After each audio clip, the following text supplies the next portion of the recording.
ইউরোপের অন্যতম বৃহৎ গির্জা কোলন ক্যাথেড্রাল। কিন্তু জানেন, পৃথিবীর এই গির্জা তৈরি হতে সময় লেগেছিল 632 বছর।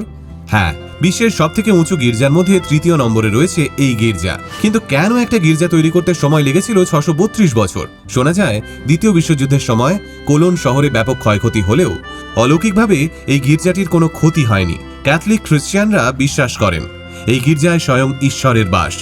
ইতিহাস বলছে 1248 সালে শুরু হয়েছিল এই গির্জার নির্মাণ কাজ। সেই সময় এই গির্জা তৈরির মূল উদ্দেশ্য ছিল এই সুবিশাল গির্জায় রাখা হবে 3 জন জ্ঞানী মানুষের সমাধি। কিন্তু গির্জা নির্মাণ শুরু হলেও নানান বাধায় বারংবার গির্জা নির্মাণের কাজ ব্যাহত হয়। প্রথম দিকে গির্জার নির্মাণ কাজ দ্রুত এগোতে থাকলেও পরে অর্থের অভাব এবং রাজনৈতিক নানান কারণে 1560 সালে এই গির্জা নির্মাণের কাজ পুরোপুরি বন্ধ হয়ে যায়। এরপর প্রায় 300 বছরের জন্য এই গির্জা অসমাপ্ত হয়েই পড়ে থাকে।